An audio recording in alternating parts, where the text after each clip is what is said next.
Shalom, apa kabar semuanya? Saya harap kita semua dalam keadaan yang baik ya. Di video kali ini kita akan membahas MTPJ tanggal 11 sampai 17 September 2022. Sebelum kita membaca dan merenungkan firman Tuhan, marilah kita satu di dalam doa. Bapa di sorga, kami mengucap syukur padamu Tuhan untuk segala kebaikan-Mu dalam kehidupan kami. Kami bersyukur kami boleh ada sebagaimana kami ada pada saat ini. Dan itu semua kami percaya adalah anugerah daripada Tuhan. Ya Tuhan, saat ini kami hendak membaca dan merenungkan firman Tuhan. Biarlah Engkau membuka hati dan pikiran kami, sehingga kami boleh mengerti apa yang menjadi kehendak-Mu dalam hidup kami. Terpuji nama-Mu Tuhan, di dalam nama Tuhan Yesus kami berdoa. Amin. Saudara-saudara, pembacaan Alkitab kita terdapat di dalam Ulangan 4 ayat 1 sampai 20. Di bawah perikop, Musa menasihati bangsa itu memelihara hukum Allah. Saya akan membacakan buat saudara sekalian. Maka sekarang, hai orang Israel, dengarlah ketetapan dan peraturan yang kuajarkan kepadamu untuk dilakukan, supaya kamu hidup dan memasuki serta menduduki negeri yang diberikan kepadamu oleh Tuhan, Allah nenek moyangmu. Janganlah kamu menambahi apa yang kuperintahkan kepadamu, dan janganlah kamu menguranginya. Dengan demikian kamu berpegang pada perintah Tuhan Allahmu yang kusampaikan kepadamu. Matamu sendiri telah melihat apa yang diperbuat Tuhan mengenai Baal Peor, sebab Tuhan Allahmu telah memunahkan dari tengah-tengahmu semua orang yang mengikuti Baal Peor, sedangkan kamu sekalian yang berpaut pada Tuhan Allahmu masih hidup pada hari ini. Ingatlah, aku telah mengajarkan ketetapan dan peraturan kepadamu, seperti yang diperintahkan kepadaku oleh Tuhan Allahku, supaya kamu melakukan yang demikian di dalam negeri yang akan kamu masuki untuk mendudukinya. Lakukanlah itu dengan setia, sebab itulah yang akan menjadi kebijaksanaanmu dan akal bunimu di mata bangsa-bangsa yang pada waktu mendengar segala ketetapan ini akan berkata, memang bangsa yang besar ini adalah umat yang bijaksana dan berakal budi. Sebab bangsa besar manakah yang mempunyai Allah yang demikian dekat kepadanya seperti Tuhan Allah kita, setiap kali kita memanggil kepadanya? Dan bangsa besar manakah yang mempunyai ketetapan dan peraturan demikian adil seperti seluruh hukum ini yang kubentangkan kepadamu pada hari ini? Tetapi waspadalah dan berhati-hatilah, supaya jangan engkau melupakan hal-hal yang dilihat oleh matamu sendiri itu, dan supaya jangan semuanya itu hilang dari ingatanmu seumur hidupmu. Beritahukanlah kepada anak-anakmu dan kepada cucu cicitmu semuanya itu, yakni hari itu ketika engkau berdiri di hadapan Tuhan Allahmu di Horeb, waktu Tuhan berfirman kepadaku, suruhlah bangsa itu berkumpul kepadaku, maka aku akan memberi mereka mendengar segala perkataanku, sehingga mereka takut kepadaku selama mereka hidup di muka bumi, dan mengajarkan demikian kepada anak-anak mereka. Lalu kamu mendekat dan berdiri di kaki gunung itu, sedang gunung itu menyala sampai ke pusar langit dalam gelap gulita, awan dan kegelapan. Lalu berfirmanlah Tuhan kepadamu dari tengah-tengah api, suara kata-kata kamu dengar, tetapi suatu rupa tidak kamu lihat, hanya ada suara. Dan ia memberitahukan kepadamu perjanjian yang diperintahkannya kepadamu untuk dilakukan, yakni ke-10 firman, dan ia menuliskannya pada 2 loh batu. Dan pada waktu itu aku diperintahkan Tuhan untuk mengajarkan kepadamu ketetapan dan peraturan, supaya kamu melakukannya di negeri kemana kamu pergi untuk mendudukinya. Hati-hatilah sekali, sebab kamu tidak melihat suatu rupa pada hari Tuhan berfirman kepadamu di Horeb dari tengah-tengah api, supaya jangan kamu berlaku busuk dengan membuat bagimu patung yang menyerupai berhala apapun, yang berbentuk laki-laki atau perempuan, yang berbentuk binatang yang di bumi, atau berbentuk burung bersayap yang terbang di udara, atau berbentuk binatang yang merayap di muka bumi, atau berbentuk ikan yang ada di dalam air di bawah bumi.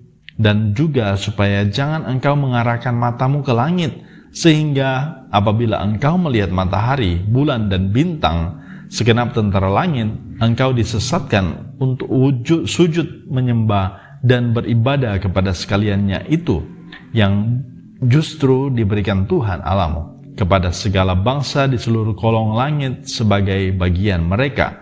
Sedangkan Tuhan telah mengambil kamu dan membawa kamu keluar dari dapur peleburan besi dari Mesir untuk menjadi umat miliknya sendiri, seperti yang terjadi sekarang ini. Sampai di sana pembacaan Alkitab, terpujilah Kristus. Nah, saudara-saudara yang dikasihi Tuhan, keluarga adalah basis utama dalam kehidupan bergereja dan merupakan tempat yang pertama dan terutama untuk mengajarkan perintah Tuhan. Saya teringat ketika saya melihat ya orang tua saya yang rajin ya untuk membaca Alkitab, ya membuat catatan-catatan di Alkitab, diambil kertas kemudian dicatat hal-hal yang penting, dan itu saya ikuti ya, kasih underline ya, ada garis di kata-kata atau firman Tuhan yang melekat di hati saya, dan kemudian itu juga dihafal dan atau di memorize, dan kemudian nantinya akan disampaikan kepada anak-anak saya. Nah, seperti itulah bahwa dalam keluarga adalah basis yang utama dan terutama untuk mewariskan perintah Tuhan. Warisan sendiri itu sesuai dengan Kamus Besar Bahasa Indonesia itu diartikan sebagai suatu yang diwariskan seperti harta, nama baik, harta pusaka. Nah, adapun pengertian yang lain, warisan sebagai harta peninggalan yang diwariskan pewaris kepada ahli waris dengan makna berpindahnya sesuatu dari seseorang kepada orang lain atau dari suatu kaum kepada kaum yang lain. Dengan demikian, dapat dipahami bahwa warisan bukan hanya berbicara tentang harta saja atau benda, tapi juga bisa merupakan nilai-nilai hidup atau karakter dari nenek moyang atau dari orang tua yang diturunkan kepada kaum keturunannya. Selanjutnya, saudara-saudara, di dalam pelayanan gereja pun itu ada kegiatan-kegiatan BIPRA, terlebih khusus pelayanan generasi muda. Nah, saudara-saudara yang dikasihi Tuhan, di sini lagi masa keemasan kita untuk mengajarkan kepada anak-anak kita apa itu perintah Tuhan dan bagaimana melestarikannya, dan terutama bagaimana kita menghayati hidup baru di dalam Kristus. Nah, ini penting sekali. Dan sebetulnya inilah yang diharapkan gereja untuk melakukan, sehingga anak-anak kita ya, itu mereka mengerti betul apa yang harus mereka lakukan selama mereka ada di dunia ini. Nah, banyak keluarga Kristen berpikir bahwa mewarisi sesuatu itu hanya berupa harta benda saja atau kekayaan, tanah pusaka, sehingga banyak kali kita temui dan juga kita dengar, saudara-saudara, terjadi pertikaian satu saudara dengan yang lainnya, ya. Karena hanya sebidang tanah saja, mereka tidak berbicara sampai sudah tua, sudah lanjut usia, bahkan sampai mati, saudara-saudara, ya. Nah, ini saudara-saudara dikarenakan karena pola pikir yang mereka miliki, hanya berpikir bahwa apa yang diwarisi oleh orang tua itu hanyalah harta benda saja, ya, hanya kekayaan saja. Ini sangat berbahaya dalam kehidupan bergereja, berjemaat, dalam kehidupan bermasyarakat. Karena apa?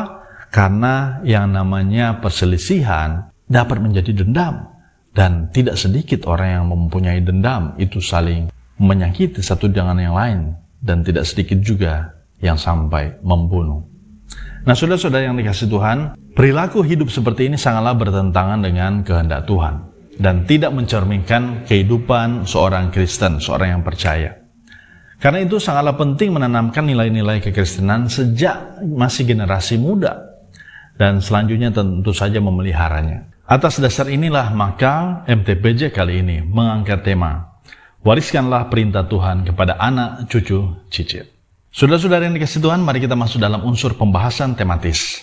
Sebelum kita lanjut, jangan lupa untuk meninggalkan like dan juga subscribe ya. Channel ini memuat konten-konten rohani dan juga konten-konten kepemimpinan bagi generasi muda. Nah, saudara-saudara yang dikasihi Tuhan, perjalanan bangsa Israel keluar dari tanah Mesir menuju ke tanah perjanjian berlangsung 40 tahun lamanya. Dan untuk generasi yang pertama, mereka sudah mati di padang gurun, dan menyisakan generasi yang baru yang akan memasuki tanah perjanjian. Generasi baru tersebut adalah suatu generasi yang pada umumnya tidak mengalami peristiwa perbudakan di tanah Mesir. Itulah sebabnya maka Musa menyampaikan perkataan-perkataan terakhirnya dalam sebuah rangkaian pidato atau khotbah yang mengandung wibawa ilahi. Karena apa yang disampaikan adalah pekerjaan Allah yang luar biasa. Saudara-saudara, Musa menceritakan ulang semua perbuatan-perbuatan perkasa dan janji-janji Allah serta kewajiban umat bertalian dengan perjanjian untuk beriman dan taat, mengikuti perintah dan juga hukum-hukum Allah yang sudah diberikan kepada Musa di Gunung Horeb. Saudara-saudara yang dikasihi Tuhan, melalui perkataan-perkataan Musa di dalam kitab Ulangan ini, generasi baru umat Israel dipersiapkan dan diajarkan untuk tetap menjadi umat kepunyaan Allah, agar supaya setibanya mereka di tanah yang dijanjikan Tuhan kepada bangsa Israel, mereka tidak melupakan Allah nenek moyang mereka. Kalau kita membaca di ayat 1 dan 2, dikatakan di situ, supaya bangsa Israel itu hidup dan memasuki serta menduduki negeri yang diberikan kepadamu oleh Tuhan Allah nenek moyangmu. Janganlah kamu menambahi apa yang kuperintahkan padamu dan jangan mengurangkannya. Nah, saudara-saudara, di sini Musa mau menasihati agar supaya generasi ini yang masuk ke tanah Kanaan, tanah yang dijanjikan Tuhan kepada bangsa Israel, agar supaya benar-benar mereka berpegang teguh pada aturan-aturan Tuhan. Jangan menambahkan atau mengurangkannya, karena apa yang Tuhan berikan pada mereka, dan juga saya percaya kepada kita semua, ya, sebagai orang percaya masa kini, adalah sudah sempurna. Jadi tidak perlu untuk ditambahkan dan ataupun dikurangi. Musa mengingatkan pada generasi yang baru itu yang mereka sudah alami perkara-perkara yang Tuhan sudah lakukan berhubungan dengan Baal Peor, di mana orang-orang Israel yang ketika mereka melawan Tuhan dengan mengikuti Baal Peor, apa yang terjadi pada mereka? Mereka sudah mati semuanya. Ya, mereka tidak menduduki tanah perjanjian, tanah Kanaan, karena mereka, saudara-saudara, mereka menyembah Baal Peor, yakni dewa kesuburan orang Moab, ketika mereka berkemah di dataran Moab. Nah, ini kita bisa melihat ceritanya itu di Bilangan 25, saudara-saudara. Mata mereka sendiri terang menyaksikan bagaimana perbuatan Tuhan yang telah memunahkan semua orang yang berpaling daripadanya. Sementara yang tetap berpaut kepada Tuhan masih menikmati hidup untuk memasuki tanah yang dijanjikan Tuhan pada mereka. Hal ini, saudara-saudara, mengingatkan bangsa itu bahwa jika mereka taat dan menyembah Allah, maka mereka akan menikmati hidup. Tetapi ketika mereka berubah setia dan meninggalkan Allah, maka mereka akan binasa. Ini juga peringatan bagi kita semua yang hidup di masa kini, saudara-saudara. Kita sebagai orang percaya, maka kita mengikuti apa kata firman Tuhan, dan kita mempelajarinya. Karena memang ketika kita mempelajarinya, banyak hikmat yang kita dapati, banyak hal-hal yang luar biasa yang kalau kita ikuti, itu akan memengaruhi kehidupan kita, kehidupan keluarga kita, pribadi, keluarga, masyarakat, dan juga jemaat, saudara-saudara. Karena apa yang disampaikan oleh firman Tuhan, itu semua bertujuan agar supaya kita boleh hidup dengan penuh kemenangan. Kita boleh hidup dengan berkat-berkat yang Tuhan sudah siapkan bagi kita, bagi saudara dan juga bagi saya. Nah, saudara-saudara yang dikasihi Tuhan, penting sekali untuk kita belajar dari pelajaran dari Ulangan 4 ini, saudara-saudara. Karena apa?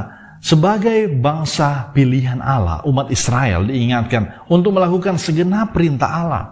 Dan dilakukan dengan setia ketika mereka sudah berada dan diam di negeri yang dijanjikan Tuhan pada mereka, supaya mereka menjadi bangsa yang bijaksana dan berakal budi. Nah, saudara-saudara yang dikasihi Tuhan, ini penting bagi kita juga untuk mengerti bahwa ketika kita mengikuti perintah Tuhan, mengikuti firman Tuhan, maka ada janji yang luar biasa yang Tuhan berikan bagi kita. Nah, kalau kita lihat di sini ya, ayat 5 dan 6 dikatakan bahwa Aku telah mengajarkan ketetapan dan peraturan kepadamu seperti yang diperintahkan padaku oleh Tuhan Allahku, supaya, nah ini dia, supaya kamu melakukan yang demikian di dalam negeri yang akan kamu masuki untuk mendudukinya.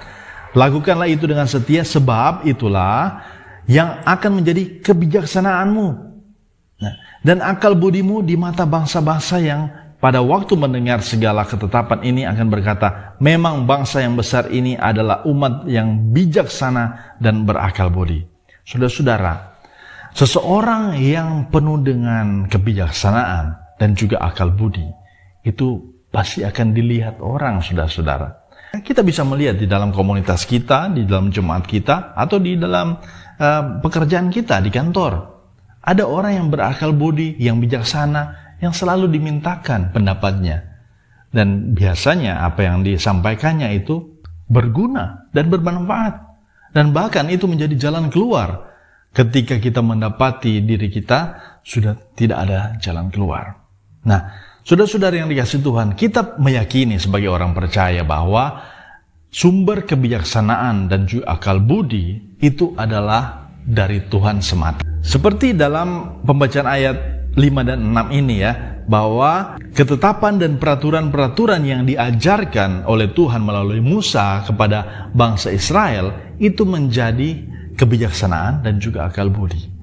Nah, sehingga saudara-saudara di zaman sekarang firman Tuhan yang kita baca ya, perjanjian lama dan juga perjanjian baru, itu semua memenuhi kriteria kita untuk menjadi bijaksana dan juga menjadi berakal budi. Kita menyiapkan waktu untuk membaca Alkitab. Apakah di pagi hari, di siang hari, atau di malam hari, terserah dari kita. Yang penting ketika kita mau membaca Alkitab, jangan lupa kita berdoa, minta tuntunan Roh Kudus, agar supaya apa yang kita baca itu kita bisa mengerti. Dan suatu saat saudara-saudara ketika kita menghadapi situasi dan kondisi, kita bisa relate ya, kita bisa hubungkan itu dengan firman Tuhan. Dan firman Tuhan itu akan memberikan kita jalan keluar. Ketika Musa mengajarkan peraturan-peraturan itu, Tuhan memiliki tujuan kepada bangsa Israel, bahwa selain menduduki tanah itu, mereka juga mendapatkan kebijaksanaan yang luar biasa, akal budi yang luar biasa. Agar supaya apa? Agar supaya mereka dapat mengolahnya. Selain juga itu berguna bagi mereka, tapi juga mereka menjadi panutan bagi bangsa-bangsa lain. Pemberian hukum Allah dan ketaatan melakukannya merupakan suatu petanda adanya hubungan istimewa antara Allah dan umatnya. Nah, Musa menegaskan bahwa tidak ada Allah lain seperti Allah bangsa Israel yang begitu dekat dengan umatnya. Nah, dan tidak ada bangsa yang besar yang lain yang mempunyai ketetapan dan peraturan yang adil. Nah, kita bisa baca dalam ayat 7 dan juga ayat 8. Bagian ini menyadarkan umat Israel bahwa mereka patut berbangga sebagai bangsa yang besar atas pilihan Allah dengan petunjuk-petunjuk yang mengatur seluruh hidup mereka untuk menikmati berkat dan kebahagiaan yang kekal.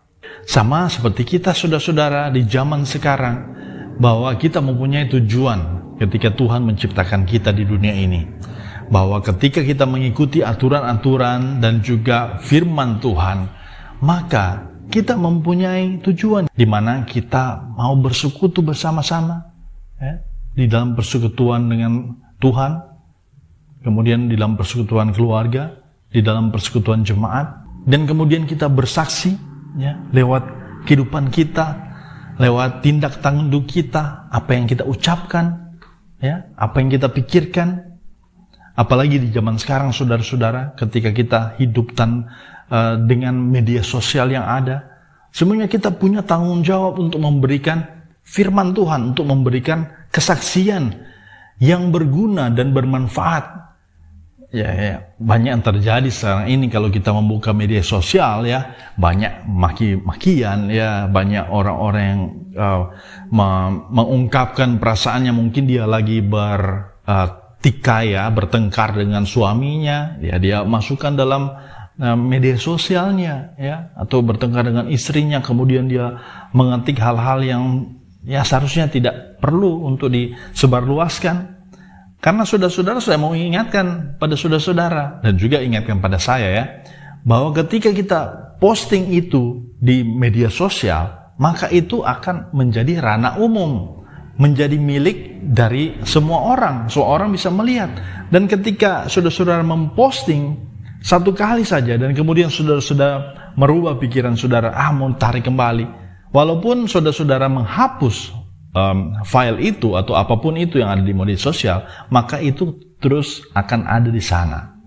Ya, jadi hati-hatilah dengan apa yang kita ketik atau kita posting di media sosial. Nah, sehingga itu tidak menjadi batu sandungan, tidak menjadi hambatan kita di dalam bersaksi. Karena memang kesaksian yang paling utama itu adalah kesaksian hidup di dalam apa yang kita lakukan, kita tunjukkan kepada dunia ini, apakah di dunia nyata maupun di dunia maya. Dan kemudian kita mempunyai tugas untuk melayani, ya, melayani sesama, melayani di rumah Tuhan, melayani di dalam masyarakat. Dan apa yang kita tunjukkan itu, saudara-saudara, itu berdasarkan firman Tuhan. Karena akan miris ya, akan bertolak belakang ketika kita menyampaikan firman Tuhan, kemudian hidup kita tidak sesuai dengan firman Tuhan. Jadi saudara-saudara, itu janji Tuhan. Bagi bangsa Israel waktu itu, mereka akan menikmati berkat dan kebahagiaan yang kekal. Di balik kebanggaan itu, maka ada tanggung jawab yang besar sekali lagi. Bagi bangsa Israel pada saat itu, mereka mempunyai tanggung jawab untuk menjadi bangsa yang bijaksana, yang berakal budi, beradab, dan bermoralitas yang baik, yang benar, di dalam kesetiaan, menaati segala ketetapan yang diberikan Allah pada mereka. Nah, sudah ada eksistensi bangsa Israel sebagai umat pilihan Allah, semata-mata hanya karena anugerah Allah. Tuhan yang memilih, Dia memiliki otoritas untuk memilih. Oleh sebab itu, Musa memperingatkan mereka agar waspada dan berhati-hati supaya jangan melupakan semua perbuatan Allah yang disaksikan oleh mata mereka sendiri. Nah, untuk itu ke-10 firman itu harus dilakukan generasi yang akan memasuki tanah Kanaan, sehingga mereka berkewajiban dan untuk memberitahukan dan mengajarkannya kepada anak cucu, cicit mereka, agar supaya tetap diingat dan dikenang seumur hidup. Bagaimana dengan saudara? Kita sebagai orang percaya, kita belajar firman Tuhan, ya, kita mempunyai anak-anak. Apakah kita juga mengajarkan kepada firman Tuhan kepada anak-anak kita? Apakah di mana saja kita pergi dan berada, kita selalu menunjukkan karakter Kristus? Nah, ini menjadi pertanyaan yang besar sekali bagi kehidupan, bagi orang percaya. Agar supaya benar-benar menunjukkan bahwa Kristus hidup di dalam diri kita, juga hidup di dalam kehidupan anak, cucu, bahkan cicit kita nanti. Selain itu, Musa juga memperingatkan mereka harus berhati-hati karena kepercayaan kepada Allah yang tak kelihatan bisa berpotensi menimbulkan keraguan dan kelakuan busuk dengan membuat patung berhala yang kelihatan yang menyerupai apapun di muka bumi untuk disembah dan beribadah padanya. Sebab sesungguhnya Allah adalah Allah yang cemburu, yang menginginkan agar umatnya hanya menyembah dan mengasihinya. Nah, saudara-saudara, maka penting sekali untuk bangsa Israel itu mengetahui pekerjaan Tuhan yang Tuhan lakukan dalam kehidupan mereka. Nah, sama juga dengan kita saat ini, saudara-saudara, apa yang Tuhan nyatakan dalam kehidupan kita, ya. Sampai saat ini kita masih boleh ada, ya. Walaupun begitu banyak masalah yang kita hadapi saat-saat ini, ya, di zaman modern saat-saat ini, ya. Dengan mungkin, ya, saudara-saudara lagi bergumul dengan finansial saudara, dengan keuangan saudara, dengan keluarga saudara, ya. Mungkin saat ini lagi gonjang-ganjing. Tetapi saudara, kita masih bisa ada sekarang. Kita masih bisa bernafas. Kita masih bisa memuji Tuhan. Itu adalah berkat Tuhan, saudara-saudara. Dan tentu ketika Tuhan sudah memberikan kita kesempatan, maka kita jangan tinggal diam, kita harus berusaha. Selain kita berupaya, bekerja, kita juga berserah pada Tuhan. Dan Tuhan pasti akan memberikan kita jalan keluar. Nah, di bagian akhir pembacaan kita, saudara-saudara, Musa mengingatkan umat Israel bahwa peristiwa pembebasan dari tanah Mesir merupakan cara Tuhan mengasihi mereka dan menunjukkan kesetiaannya terhadap janji yang diucapkan kepada nenek moyang mereka. Musa juga menekankan supaya mereka sebagai umat kepunyaan Allah harus menunjukkan kasih setia kepada Tuhan dengan cara sujud menyembah padanya dan beribadah hanya kepada Tuhan, Allah yang hidup, serta patuh terhadap firman-Nya. Nah, konteks kita pada saat ini, saudara-saudara, kita hidup di dunia yang luar biasa, banyak tantangan, ya, banyak tawaran-tawaran duniawi. Maka saudara-saudara, sudah sepatutnya lah ketika kita berpegang pada Tuhan, ketika kita berpegang pada firman Tuhan, maka tantangan, cobaan, ya, tawaran-tawaran dunia ini, itu dapat kita halau, saudara-saudara. Dapat kita lawan, saudara-saudara. Karena kita mempunyai Tuhan yang dahsyat. Nah, saudara-saudara, kelihatannya tawaran-tawaran dunia ini itu menggiurkan. Itu dapat membuat kita lebih berbahagia dan lain-lain sebagainya. Tetapi saudara-saudara, sepanjang sejarah Tuhan sudah menunjukkan kasih setianya yang tidak berubah dari dulu, sekarang, bahkan sampai selama-lamanya. Untuk itu saudara-saudara, kita harus berpegang dengan teguh pada Tuhan. Cara kita mengekspresikannya juga di dalam pelayanan, ya. Kita beribadah bersama-sama dengan komunitas kita, bersama dengan keluarga kita. Kita melayani mereka yang membutuhkan. Nah, itu adalah bagian dari tugas kita. Nah, saudara-saudara, itulah yang ketika kita miliki, maka kita juga harus mengajarkannya kepada generasi selanjutnya, anak-anak kita. Saudara, mungkin saudara ini sebagai hamba Tuhan, ya, sebagai pelayan Tuhan yang ditugaskan di dalam pelayanan tertentu. Maka yang kita layani itu adalah, ya, generasi selanjutnya yang diberikan Tuhan pada kita untuk kita lakukan, untuk kita ajarkan, saudara-saudara. Apakah saudara-saudara melayani di anak sekolah minggu kah, di remaja, di pemuda, di WKI, ya, ibu-ibu, atau juga di bapak-bapak, atau bahkan sekarang untuk pelayanan lansia. Maka ketika Tuhan memberikan tanggung jawab kepada kita, itulah yang kita lakukan, itulah yang kita ajarkan. Nah, apa yang kita ajarkan? Firman Tuhan yang kita baca, saudara-saudara. Ya, ketika kita baca, kita mengerti, ya, karena Tuhan memberikan kita pengertian lewat Roh Kudus, itulah yang kita sampaikan. Tapi jangan pengertian sendiri, saudara-saudara. Harus bedakan. Pengertian kita melalui penerangan Roh Kudus. Ketika kita berdoa minta Tuhan tolong berikan kami pengertian. Dan ketika Tuhan sudah memberikan kita pengertian, kita sampaikan juga apa yang kita mengerti lewat pembacaan firman Tuhan kepada orang-orang lain. Memang tidak mudah, tidak seperti membalikan telapak tangan, saudara-saudara. Tapi itu melalui proses. Tetapi jangan menunggu sampai itu menjadi perfect, menjadi sempurna baru kita lakukan. Tidak, tapi kita bisa mulai, ya, dengan apa yang Tuhan sudah kasih kepada kita. Kita diingatkan untuk marilah kita tekun untuk mengingat, ya, dan juga mengajarkan hukum Tuhan dan tinggal di dalamnya sehingga kasih akan Allah dan kesetiaan kepadanya tetap teguh. Saudara-saudara, ya. Nah, baca terus. Setiap hari Anda mendapatkan kekuatan daripadanya, firman Tuhan. Ingatlah bahwa iman kita kepada Allah di dalam Yesus Kristus adalah warisan kekal yang menyelamatkan jiwa diri saudara, anak-anak kita, cucu-cucu kita, bahkan cicit-cicit kita. Nah, untuk itu perlengkapilah kehidupan kita sebagai generasi gereja dan bangsa dengan apa?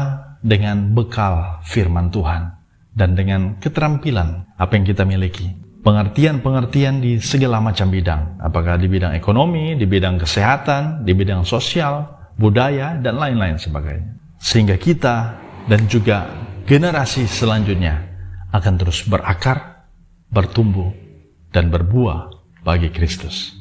Amin. Saudara-saudara, jika saudara-saudara menyukai video ini, jangan lupa untuk meninggalkan like dan juga subscribe, ya.